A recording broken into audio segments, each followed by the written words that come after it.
Hello dear students. आज का मेरा टॉपिक है bleeding time and clotting time. इनको हम बीटी एंड सीटी के नाम से भी जानते हैं। इसमें हम ये देखेंगे कि हमारा जो ब्लीडिंग टाइम होता है, ब्लीड होता है, मतलब एक जो स्टैंडर्ड पंचर करने के बाद में जो ब्लीड होता है, कितनी देर तक वो ब्लीड होगा उसको हम नोट करेंगे। और उसके बाद ब्लड को हम रख देते हैं कैपिलरीज में, या अकॉर्डिंग टू जो हमारा भी प्रोसीजर है उसको क्लोटिंग टाइम हम चेक करेंगे, कितनी टाइम में वो ब्लड जो हमारा क्लोट हो रहा है। और जिस मेथड के द्वारा करते हैं उस मेथड में उसकी जो नॉर्मल वैल्यू है उसके साथ में हम उसको मैच करके रिपोर्टिंग करते हैं।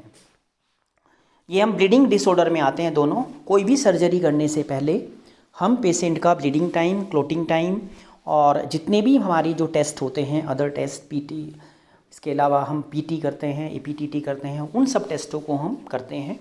और इस वाली स्लाइड में मैं आपको बता रहा हूँ ब्लीडिंग टाइम कैसे करते हैं, क्लोटिंग टाइम कैसे करते हैं। हम ब्लीडिंग टाइम जो है इसमें हम फर्स्टली जो है यहाँ पे प्लेटिलेट का जो फंक्शन है उनका इवेल्युएशन करते हैं। इसको ड्यूक ने इंट्रोड्यूस किया था 1900 में, तब ये बताया था कि ये टेस्ट ऐसे किया जाता है। इसमें हम जो है यहाँ पे डिटेक्ट करते हैं कि जो हमारा प्राइमरी हीमोस्टेसिस उसमें डिफेक्ट क्या है, और स्क्रीनिंग टेस्ट करते हैं हम वेस्कुलर डिसऑर्डर के लिए जो हमारे वेसल्स होते हैं। और उसके अलावा जो प्लेटलेट जो हमारे हैं वो ठीक से फंक्शन कर रहे हैं या नहीं कर रहे हैं, इस टेस्ट के द्वारा हम वो इसमें चेक करते हैं। ये इसका प्रिंसिपल है कि हम एक स्टैंडर्डाइज जो इंसिजन करते हैं, हम वहाँ पे एक जो हम वुंड करते हैं सरफेस के ऊपर में, फोरआर्म के ऊपर में, और वो इंसिजन जो है जो ब्लीड करते हैं उसको मेजर करते हैं कितने टाइम में वो जो ब्लीड है वो बंद हो जाता है, उसमें सिचुएशन हो जाता है ब्लीडिंग में। वो वहाँ पे एक हीमोस्टैटिक जो प्राइमरी प्लग बनता है जो शुरुआत में ब्लड को रोकता है वो कितनी टाइम में बनता है।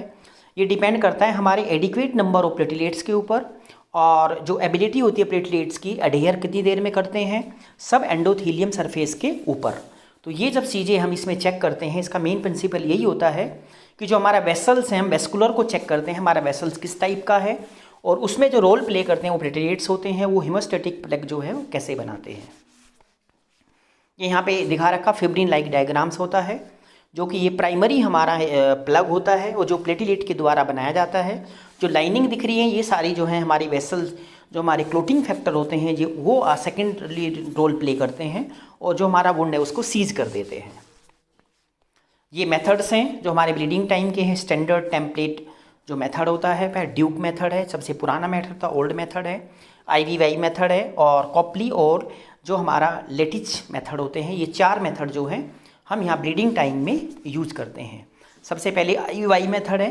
IVY मेथड के लिए हम सामान लेते हैं, रिक्वायरमेंट लेते हैं, वो है BP कफ, यानी कि BP जो हम लगाते हैं प्रेशर जो होता है उससे बंद करने के लिए BP कफ हम लगाएंगे। और डिस्पोजेबल लेंसेट होना चाहिए, स्टॉप वॉच होना चाहिए हमारे पास, जब हम टाइमिंग को नोट करेंगे, जैसे पंचर करेंगे तुरंत टाइम हम स्टार्ट कर देते हैं। फिल्टर पेपर होना चाहिए जो हम ब्लोटिंग करेंगे ब्लड को, और डिसइंफेक्टेंट सॉल्यूशन स्पिरिट या अल्कोहल हमारे पास होना चाहिए। इसके बाद हम इसका प्रोसीजर स्टार्ट करेंगे। जहाँ पर हमें ये पंचर करना है उसमें आर्म के ऊपर हम जो हमारा डिसइंफेक्टेंट सॉल्यूशन है उससे क्लीन करेंगे। क्लीन करने के बाद हम BP कफ लगाएंगे अपर आर्म के ऊपर, और 40 mm जो Hg है मरकरी के, उसको हम इतना प्रेशर बनाएंगे। सेलेक्ट करेंगे एरिया को, वहाँ पर जो सरफेस है उस पर कोई वेन नहीं होना चाहिए, वेन में पंचर बिल्कुल नहीं करना है, हमें जो हमारी मसल्स है उसमें करना है। और रूम टेम्परेचर हमें टेस्ट परफॉर्म करना चाहिए। और डिस्पोजेबल हमारे पास एक जो होना चाहिए वो लेंसेट होना चाहिए, जो जिसका नंबर है यहाँ पे नंबर 11 बार्ड पार्कर जो है सर्जिकल ब्लेड होता है वो होना चाहिए। और 3 mm जो है वहाँ पे इंसिजन करना है, हमें वहाँ पे कट लगाना है। 3 स्किन जो पंचर है वो 1 mm डीप में, हमें 3 mm लॉन्ग, लंबाई 3 mm होनी चाहिए, और डीप जो है 1 mm होना चाहिए। स्टॉप वॉच तुरंत हम वहाँ पे स्टार्ट कर देंगे, जब हम इसको ब्लीड होना स्टार्ट होगा तुरंत हम स्टॉप वॉच को स्टार्ट कर देंगे। और फिल्टर पेपर के एज से जो है वहाँ पे जो वाटमैन नंबर 1 फिल्टर पेपर होना चाहिए, उससे हम जो वहाँ पर ब्लड निकलेगा उसके ऊपर वहाँ पे हम उसको टच करेंगे, और वहाँ पे हर 30 सेकेंड के बाद में वहाँ पे हम उसको करते जाएंगे। और टाइम जो है इंसिजन का वो टाइम हम वहाँ पे नोट करेंगे कि कितनी देर में वो जो है वहाँ ब्लड जो है वो बंद हो रहा है। एवरेज जो है हम 3 ब्लीडिंग करते हैं यहाँ पे, 3 जो हमारी जो वो करते हैं वहाँ पे जो हम इंसिजन करते हैं। BP कफ हमें रिमूव करना है, उसके बाद हमें जो वुंड है उसको क्लीन करना है, उसके बाद स्टाइल बैंडेज को वहाँ पे हमें अप्लाई करना है। और हमें जो डुप्लीकेट हमने जो ब्लीडिंग किया था जो लॉन्गर टाइम के लिए, उसको हमें भी यहाँ देखना है। लॉन्गर ब्लीडिंग जो है वो पंचर है, उसको सुपरफिशियल वेन के द्वारा किया जाता है। वहाँ पे जो सुपरफिशियल वेन है उसमें हम लॉन्गर टाइम के लिए वहाँ पे पंचर करते हैं। ब्लीडिंग और कंटिन्यू रहती है 15 मिनट से ज़्यादा, तो उसके लिए हम प्रेशर अप्लाई करेंगे और जो हमारे पास जो गॉज पीस होगा स्ट्राइल उसको यूज करेंगे, वहाँ उसको बंद करेंगे। और इसके अलावा जो वहाँ पे प्लेटलेट काउंट के साथ कोरिलेट करेंगे इसके हम फिंगर प्रिक जो स्मेयर वो बनाएंगे। और जो रेफरेंस रेंज होती है इसकी 2 to 7 जो मिनट है इसका वो टाइम होता है। ब्लीड होने का टाइम मिनिमम 2 मिनट और मैक्सिमम 7 मिनट होना चाहिए अकॉर्डिंग दिस जो हमारा ये मेथड है। ये स्टैंडर्डाइज मेथड होता है, इसमें ब्लीडिंग टाइम अच्छा एक्यूरेट आता है और नॉर्मल वैल्यू जो होती है 3 to 8 मिनट तक इसका नॉर्मल वैल्यू यहाँ पर इसको हम मानते हैं बाई द IVY मेथड के द्वारा। इसकी लिमिटेशन है कि ये बहुत रिलायबल टेस्ट नहीं है। पंचर वुंड जो है वो क्लोज है एकदम आपस में, और जो ब्लीडिंग एसोसिएशन होने जो के चांस जो हैं वो इसमें बहुत अच्छे होते हैं। इसके अलावा स्टैंडर्ड टेम्पलेट मेथड है हमारा, ये बहुत स्टैंडर्ड मेथड होता है। इसमें हम ग्लास और प्लास्टिक टेम्पलेट यूज करते हैं और लेंसेट जो है इसमें वो 11 mm लॉन्ग एक कट लगाते हैं जिसकी गहराई जो है 1 mm होती है। उसके द्वारा हम ये टेस्ट करते हैं। ये इसका प्रोसीजर है, देखो यहाँ पे ये हमारा सामान रखा है, फ़िल्टर पेपर है, स्टॉप वॉच है, हमारा BP कफ है, स्ट्राइल लेंसेट है और डिसइंफेक्टेंट सॉल्यूशन है, और यहाँ पे जो हमारी स्ट्राइल गोज पीस है जो हम ऊपर लगाते हैं उसके, ये लास्ट में है हमारा जो यहाँ पे हम लगाते हैं, इसको बिल्कुल क्लोज कर देते हैं घाव को। यहाँ पे ये फ़िल्टर पेपर है, इसके द्वारा यहाँ पे हम इसको क्लीन करते हैं यहाँ पे, और बार बार इसको देख के यहाँ पे हम चेक करते हैं। ये हमारा टेम्पलेट है, इसको एकदम यहाँ पे बटन प्रेस करेंगे और जो हमारा वुंड बनेगा वो 1 mm डीप होगा और 9 mm उसकी लेंथ होगी। इस तरीके से हम फ़िल्टर पेपर लेके यहाँ पे इसको जो ब्लड है उसको वहाँ पे लेते हैं। ये यहाँ पे इसमें दिखाया हुआ है, पहला हमारा जो ये था फर्स्ट सेकंड, हर एक 30 सेकंड में इसको हम लेते हैं, और फाइनली जो है इसमें दिखा रहा 5 मिनट या 5 मिनट 30 सेकंड जो है इसका टाइम है वो यहाँ पे दिखाया हुआ है। इसका एडवांटेज है ये बहुत सेंसिटिव मेथड होता है, रिप्रोड्यूसेबल होता है, अच्छा मेथड है, और इसमें जो है कोई भी अल्ट्रेशन होने के चांस नहीं है, और इसमें जो प्लेटलेट होते हैं उसके फंक्शन को भी यहाँ पर ये बता देता है, उसको डिटेक्ट कर सकते हैं कि इसमें माइनर एंड अल्ट्रेशन है या नहीं है। ये ड्यूक मेथड है, इसमें इजी है, बहुत इजी है परफॉर्म करना। इसमें मिनिमल इक्विपमेंट की ज़रूरत पड़ती है, alcohol, स्ट्राइल Lancet, stop watch, filter paper.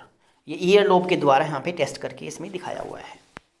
इसका प्रोसीजर है, हम ईयर लोब को यहाँ पे अल्कोहल के साथ में साफ़ करते हैं, या इन्फेंट है तो उसको हिल या फुट में या इंडेक्स फिंगर में भी कर सकते हैं। इसको हम ग्लास को होल्ड करते हैं ईयर लोब के पीछे, एक डीप पंचर हम इस टेस्ट के द्वारा बनाते हैं। उसके बाद स्टॉप वॉच को स्टार्ट कर देते हैं और ग्लास स्लाइड को हम डिस्कार्ड कर देते हैं।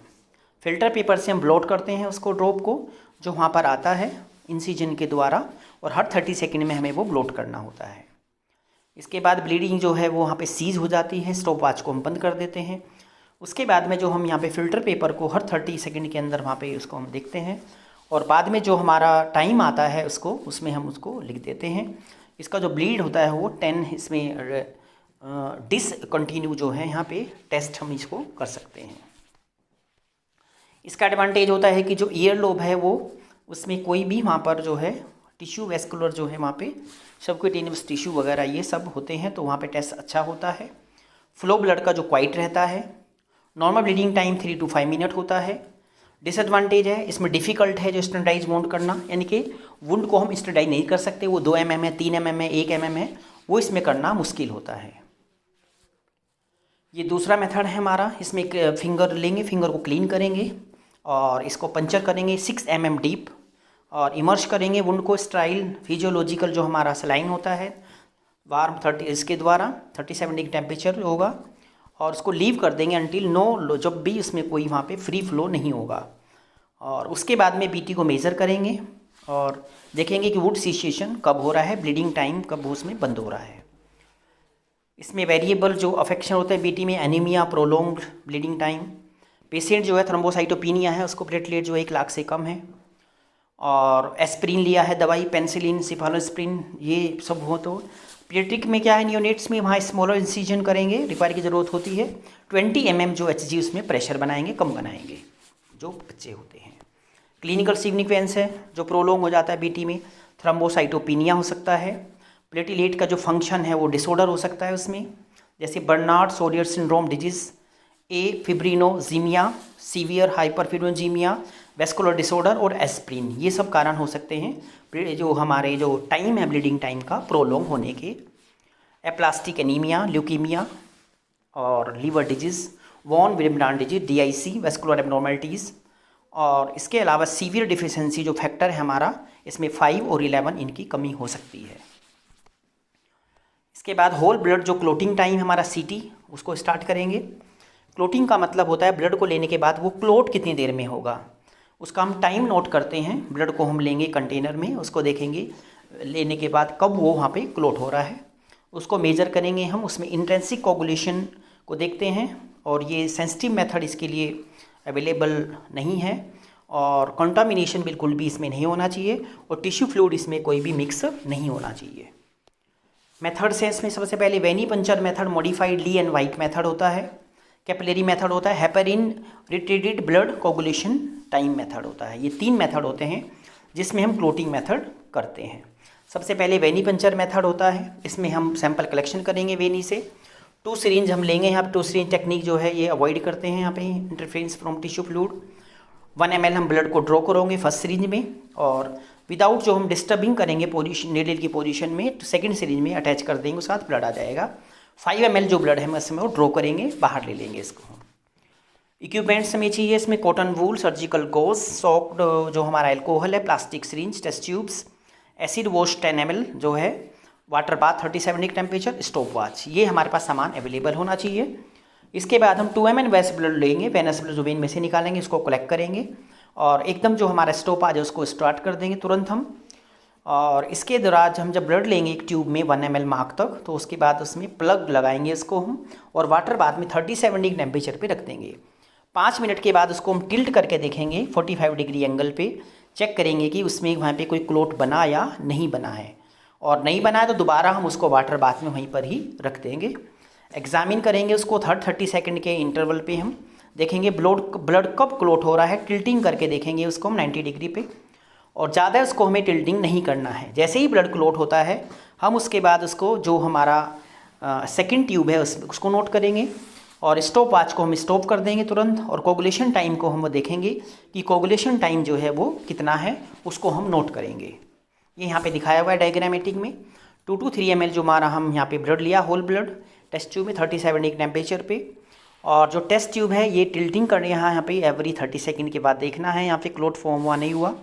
3 to 12 मिनट जो है इसका टाइम होता है, और जो क्लोट है वो ऑक्यूपाइज होता है 50% ऑफ ओरिजिनल जो हमारा वॉल्यूम है ब्लड का। 2 to 3 ml whole blood test tube में यहाँ रूम टेम्परेचर पे रखा हुआ है, लीव जिसको रखना है देर के लिए 20 मिनट के लिए, और ऐसे जो क्लोट इसमें अंदर बन जाएगा यहाँ पे। इसका एडवांटेज क्या है, मोर एक्यूरेट टेस्ट है, स्टैंडर्ड मेथड है ये। इसमें जो टेस्ट है हमारा उसमें कंट्रोल भी लगा सकते हैं।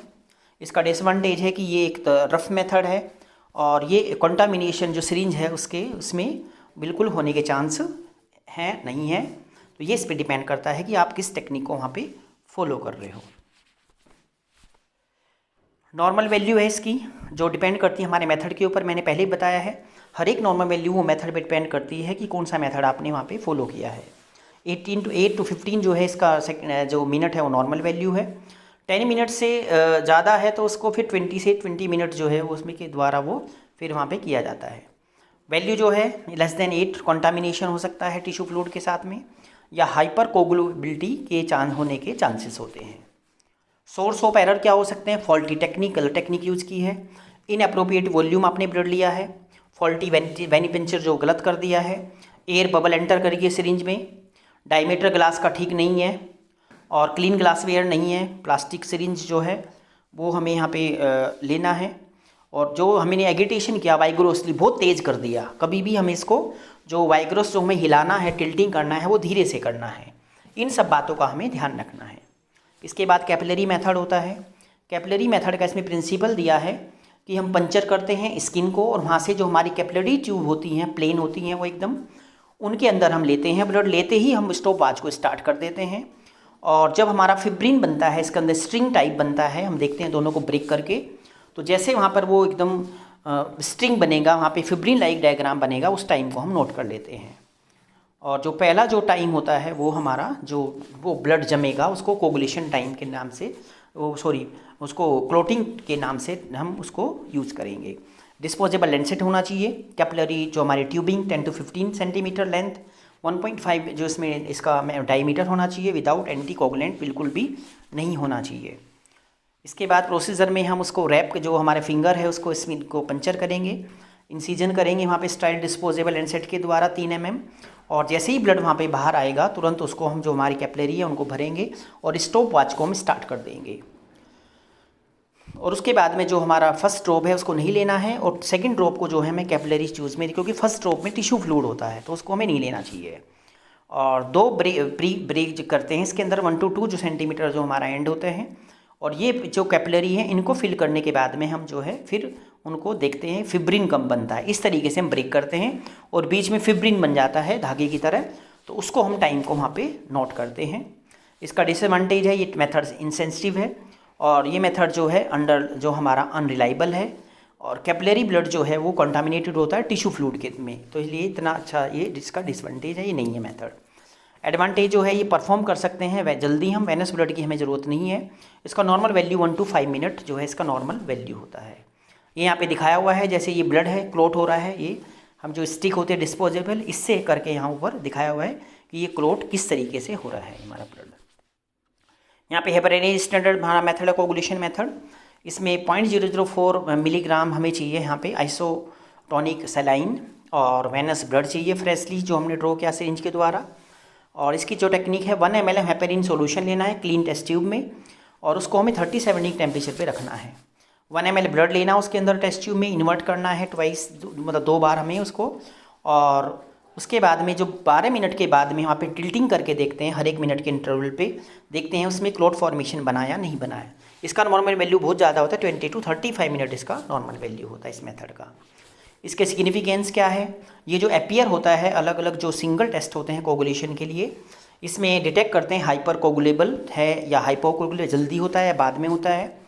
प्रोलॉन्ग जो क्लोटिंग होती है वो डिफिशिएंसी में देखी जाती है, जैसे AHG anti human globulin, plasma thromboplastin complement, plasma thromboplastin activators. और आल्सो जो प्रोलॉन्ग हो जाते हैं PT इसमें जो बोन मैरो वहाँ पर डिप्रेशन है और थ्रोम्बोसाइटोपिनिया यानी कि प्लेटलेट की मात्रा कम है वहाँ पे। एक्टिवेटेड क्लोटिंग टाइम होता है, इसमें देखते हैं यहाँ पे एक्सेस देखते हैं हेपेरिन जो यहाँ पे कार्डियक के द्वारा सर्जरी में लिया गया है तो वो भी प्रॉब्लम कर सकता है। नेगेटिवली चार्ज क्लोटिंग कैस्केड में भी हो सकता है। और क्लोट फॉर्मेशन है या नहीं है इसके लिए इलेक्ट्रोमैग्नेटिक मेथड यूज़ कर सकते हैं। नॉर्मल वैल्यू है 100 to 170 सेकेंड, कॉलिन में 90 to 150 सेकेंड। और जो अदर जो हमारे मेथड्स होते हैं जैसे वहाँ पे दूसरे मेथड्स हैं उनको भी हम यहाँ पर यूज़ कर सकते हैं। ऑटोमेटिक आजकल एंटी कोगुलेटर आ रहे हैं, उनमें भी ये मेथड जो है हम आजकल वो यूज़ कर रहे हैं। और केवल जो यहाँ पे इसमें सीवियर क्लोटिंग फैक्टर डिफिशिएंसी हो सकती है उसको। और प्रोलॉन्ग CT जो है वो 10 से ज़्यादा है तो उसको जो डिटेल जो है इस टेस्ट में बताई गई हैं, जैसे हेपेरिन जो है वो ठीक थेरेपी पे है या उसको कोई डिफिशिएंसी प्रॉब्लम है, जैसे एंटी फैक्टर जो ग्लोबुलिन, प्लाज्मा थर्मोप्लास्टिन, फाइब्रिनोजन, प्रोथ्रोम्बिन इनकी प्रॉब्लम है, या सर्कुलेटिंग एंटीकोगुलेंट जो है उसके पास ज़्यादा है। थैंक यू बच्चों। आज का जो हमारा वीडियो था वो था bleeding time and clotting time, उनके बारे में आपको मैंने बताया है, उनके प्रिंसिपल, उनके सारे मेथड्स वो सब मैंने इसमें बताए हैं। तो बच्चों आप इस वीडियो को ठीक से देखो और नॉलेज गेन करो। अगेन थैंक यू बच्चों।